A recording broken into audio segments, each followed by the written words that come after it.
qurilish qilaman degan insonlar bo'lsa ham 10 metrga bunaqasi ustun bo'lib turib, ikkita hovli bemalol joylash imkoniyati bor. Bu rang nima qimmatligini bildirganmi yo tilla bilan yaxshi kelishganmi bu rang? Men bo'lganda lekin bu joyi santexnika bilan elektrikasini boshqatdan qildirib, iloji bo'lsa taxmonlarni saqlab qolardi. O'rtada hech qanaqa o'rtakashlik yo'q. Mana bu narsa haqiqiy yog'och. Ko'p talaba qizlar bolalar keladi. Akfa romli bo'lmaganda aynan mana shunaqa yog'och romlardan foydalanilgan. Bu joyni sotib olib yashasanglar bo'ladi. Alloh aka, mana buni ko'rsataydi. 2000-yildan oldin aka, mana yosh paytimizda mana shu stul, yosh oldi tomondan tushar ekan. Men o'ylayman, agar bu joyni oladigan odam bo'lsa, shu holatida ham kosmetik remont qilib, Medgarodokka yaqin joy desa ham bo'ladi. Atmosferani oldin sizlarga umumiy tanishtirib chiqamiz. Sababi men o'zim kelganda hayajon desa ham bo'ladi. Ya'ni nimaga? Doda buvilarimizni o'sha paytda yashashgan juda bir fayzli hovlilardan biriga o'xshash hovli, ya'ni 2000-yildan oldin bunaqa atmosferadagi hovlilar juda ko'p qurilgan va u narsa hozirgi bizani pokoleniyamiz uchun juda qadrli hisoblanadi. Bu hovlini egalari ham bu joyi juda qadrli deb olib qolishgan, lekin hozirgi kunda bu narsaga talab bo'lmaganligini hisobiga yangi hovli uy-joy qilishganligini hisobiga bu yerda sotuvga qo'yilyapti. Ya'ni bu joyimiz 6 sotuvdan iborat. Medgarodokka yaqin joyda Olmazor tumani Nozimaxonim 7-tor ko'cha joylashgan ekan. Bog'cha ko'cha desa hamma biladi. Hop, bu yoq tarafimiz mana bog'cha ko'cha, bu yoq tarafimizdan bo'lsa asosiy yo'ldan kirib kelinadi va bu yoq tarafga Beruniy to'yxonaga chiqib ketiladigan Medgarodokka ko'chasi hisoblanadi. Bu hovliga kirib keldim. Birinchi bo'lib menga yoqqan tomoni o'sha paytda akfa romli bo'lmaganda aynan mana shunaqa yog'och romlardan foydalanilgan bo'lib ham ayvon tarafga har doim mana shunaqa katta romli oynali ishlatilgan. Keyin buni isitish qishda juda muammo bo'lgan. Chunki o'sha paytda santexnika muammosi hali unaqa yaxshi qo'llanilmagan. Eski paytda turbalar istasalar registrdan foydalanib turib isitish modi bo'lardi. Plus ustiga salafalla qoplab turib, bizani har qishdan oldin bolalarni rosa bunaqa narsalarga ishlatishardi. Xo'p, xullas bu tomonimizda umumiy yashash uchun sharoitlar bor xonadon ekan. Umumiy eng yaxshi tomoni joyimiz fundamentga qurilgan, ya'ni fundament va pishgan g'ishtdan ko'tarilgan. Shu holatida ham bemalol bu joyni sotib olib yashasanglar bo'ladi. Undan tashqari bu xonadonimiz ikkita oila uchun ham mo'ljallangan ekan. Hozir sizlarni umumiy hamma xonalari bilan tanishtirib chiqamiz. Hop, men hisoblaganimda umumiy 11 ta xona chiqdi. Albatta, bolxona bilan bolxonaga masalan yoshlarni chiqarib olib, hozirgi kunda kompyuter texnikalarini chiqarib olib bemalol foydalansa bo'ladi. Undan tashqari bu yoqda zimniy garajda qilib qo'yishgan. Hop, so'killarini parvarish qilsa, menimcha yangi holatga keladi. Etik tomonini ham ko'rsatadigan bo'lsangiz, etik tomoniga yangi qurilish qilib qo'yishgan. Agar ikkita aka-uka oila bo'ladigan bo'lsa, bemalol etik tomonga alohida ro'zg'or va oldi tomonga alohida ro'zg'or qilib foydalansa bo'ladi. Bo'lmasa, ketdi sizlarni uzoq kuttirmagan holatda uyni umumiy atmosferasini ko'rib chiqamiz. Undan oldin aka, mana buni ko'rsataydi. 2000-yildan oldin aka, mana yosh paytimizda mana shu stul, eslab olsam plastmassa stullar, mana shunaqa stullardan terib qo'yib, to'rtburchakni yotqizib turib, oyog'ini taq qo'yib turib foydalanadigan to'yda stullar bor, shunaqa ekan. Keyin mana bu narsa haqiqiy yog'och. Bu anaqa ham ko'tarilishi ham jon oson biz ekan. Do'di buvilarimiz bu narsalarda o'tirib, Qur'on kitoblarini o'qib foydalanishgan. Xudo xolisi. Hop, bo'lmasa ketdi, bu yoq tarafga kiramiz. Hop, mana bu joyimizda bizada stullarni olib qo'yamiz.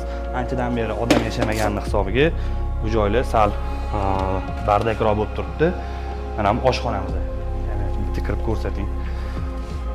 Hop, kirganimizda kafillarga e'tibor beraylik. O'sha paytda rosa mana urfga kirgan joylardan bittasi. Bu oshxona qismimiz oldi tarafdagi va bu yoq tarafga kirganimizda biz umumiy xonadonimizga kiramiz. Bu xonadonimiz mana yoz bo'lishiga qaramasdan salqingina bo'lib turibdi. Quyosh oldi tomondan tushar ekan, lekin o'sha paytda bilsanglar, xonaga kirsanglar hidi bo'ladi-yu, shunaqa hidi bor ekan. Mana ham tarafimizda bizda asosiy ayvon qismimiz. Bu yoqda xon taxta qo'yib turib ham bemalol o'tirsa bo'ladigan holat ekan. Men o'ylayman, agar bu joyni oladigan odam bo'lsa, shu holatida ham kosmetik remont qilib, taxmonlarni qaranglar, shu paytda chiroyli qilib yog'ochdan mana shunaqa taxmonlar rosa moda bo'lgan. Siz ham eslasangiz kerak, hozirgi kunda to'g'ri bu narsa qilinmayapti, ya'ni xona bilan xonani o'rtasida derazalar qo'llanmaydi, lekin shu paytda shu narsalar ancha odamlar uchun nimadir foyda berganki, shu narsani qoldirishgan. Hop, bu yoq qismga kiradigan bo'lsak, ko'rsatishingiz mumkin. Devorlariga qaranglar, mana aboy o'rniga o'sha paytda mana shunaqa naqshlar chizib foydalanilgan. Bu bizda menimcha mehmonxona bo'lsa, uni yonida kichik bo'lsa ham bitta yotoqxona qilib foydalansa bo'ladigan holatda ekan. Buni hozir mehmonxona deb oladigan bo'lsak, devorlarni qaranglar, mana aboy o'rniga chiroyli qilib naqshinkor shu paytda rassomlarimiz ijod qilishgan. Patolog, algoritmli patologlarni eslaysanmi? Qancha qavat ko'p novoli bo'lsa, shuncha uyga jozibasi zo'r bo'lgan va qimmatbaho hisoblangan. Bu yoqda bo'lsa, bizda mana shu rang bilmayman, o'sha paytda rosa ko'p foydalanishgan. Endi men aynan o'zim bu rangga ishqiboz emasman, lekin bu rang nima qimmatligini bildirganmi yo tilla bilan yaxshi kelishganmi bu rang. Mana shunaqa yotoqxona sifatida. Bu yoq tarafimizda ham bolalar xonasi qilasizlar yoki nima qilib, o'zi umuman bu joy yer sifatida sotilyapti. Lekin baribir biz olgan odam kimgadir shu eski joyi ko'p pul sarflamasdan ta'mirlab turib, o'sha paytda qumsiydigan insonlar bo'lsa, foydalanishligi mumkin bo'ladi. Hop, hovliga chiqib, hozir endi sizlar bilan etek tomonni ko'rib chiqamiz. Etek tomonga o'tish mobaynida biz chap qo'lda hozirgi kunda tapchan qilib foydalanilayotgan ikkita uyga ulab turuvchi navestegida o'tiradigan ishkomni ko'rishingiz mumkin. Uni yonida bo'lsa, bizda bu yoqda bitta tashqi katerni qo'yib qo'shimcha xona sifatida foydalansa bo'ladigan joyimiz bor ekan. Va albatta tashqariga disdan chiqarmagan holatda bitta sanuzel dushi bilan tashlab ketishgan ekan. Ko'rsanglar bo'ladi. Eng asosiysi 20 ga 30 joy. Agar bu joydan unumli foydalanib qurilish qilaman degan insonlar bo'lsa ham 10 metrga bunaqasi ustuvdan bo'lib turib, ikkita hovli bemalol joylash imkoniyati bor. Hop, bu etik tomonimizdagi joyimiz, kiruvchi qismimiz, asosiy hollni ko'ryapsizlar, keng, bu yoq tarafida bemalol divan kreslo qo'yib foydalansa bo'ladigan joyi.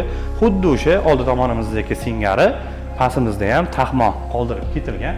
Bunaqa taxmonlar o'sha paytda rosa odamlarga foyda bergani hisobiga hamma joyda maksimalni mana shunaqa narsa qoldirib ketishgan. Hop, bu joy bizda etik tomonimizdagi oshxona qismi ko'rishingiz mumkin. Ham kafillar endi o'sha paytda 10 ga 25 adashmasa 15 ga 25 shunaqa kafil. Hop, bu joyimizda taxmon qilgan bo'lar ekan. Undan ichkari sanuzelga o'tsak bo'ladi. Endi hozir ichkariga kirib o'tirmaymiz, qorong'iroq. Va bu yoqdan yana bu xonaga o'tib ketish imkoniyatiga ega ekanmiz. Bu yerda mana bitta yotoqxona ham xuddi shunaqa yana bitta taxmon takrorlanyapti. Men bo'lganda lekin bu joyi santexnika bilan elektrikasini boshqatdan qildirib, iloji bo'lsa taxmonlarni saqlab qolardim. Bu yog'iga zamonaviy ruhiyat berib yuborsa bo'ladi. Endi tepadagi algoritmlar qanchalik mustahkam men buni bilmayman. Albatta qurilish mobaynida bu narsani tekshirib olinsa bo'ladi. Bu joyimizda ham yana bitta alohida xuddi o'sha holat, taxmonli xona. Bu yerda garderobni qilib qo'yib, ichkari yotoqxona qilib ham foydalansa bo'ladigan holatda turibdi. Hop, aynan mana shu shlager deydi, nima deydi? O'sha paytda doda buvilarimizni fayz berib ketgan hovlilarimizni aytgan bo'ladi. Umumiy Oltisotu, Olmazor, Nozima xonim 7-tor ko'chada joylashgan bu hovlimizga 295 ming AQSh dollari so'ralyapti. Ya'ni bir sot uyiga 49 ming nari berisi tushadi. Yana kelishadigan joylari bor. Albatta uni egalarining o'zligiga. Shaxsan egalarini o'ziga telefon qilasizlar. O'rtada hech qanaqa o'rtakashlik yo'q. Primoy o'zligini nomerligini qo'yib beramiz. O'zlariga telefon qilib to'g'ridan to'g'ri bu joyga egasi bo'lishingiz mumkin bo'ladi. Yana bitta plus tomoni, bu joyni olgan odam nafaqat shu holatda foydalansa bo'ladi. Plus ikkinchi variant 10 ga 30 ustotidan ikkita qurilish qilsa bo'ladi yoki yaxlit holatda ham foydalansa bo'ladi. Yana bitta narsani aytaman, bu mahallada aynan talabalar uchun biznes qilib foydalanadigan insonlar juda ko'p. Sababi Toshmiyni institut bilan o'sha kollejlariga yaqin bo'lgan, meditsinskiy institut kollejlarga yaqin bo'lganini hisobiga rosa ko'p talaba qizlar, bolalar keladi. Ya'ni pishkom kelib ketish ehtimoli katta bo'lgani uchun mana shu biladiganlarim, tanishlar rosa ko'p qilishadi, xonadonlarni arendaga berib qo'yishgan. Siz ham xuddi shu joydan vaqtinchalik investitsiya qiladigan bo'lsangiz, talaba qizlarni qo'yib turib foydalanish imkoniyatiga ega bo'lasiz. Yokida yengitdan qurilish qilib turib, 2 qavatli qilib, o'rtaga hovli qoldirib turib, albatta proyektini o'zimiz ham qilib berishimiz mumkin. Sababi biz o'zimiz 2010-yildan beri arxitektura sohasida ishlaymiz. E'tiboringiz uchun rahmat. Sizlar bilan men, ya'ni Zayniddinbek Soyibekov bo'ldi. Yana efirlarda ko'rishguncha.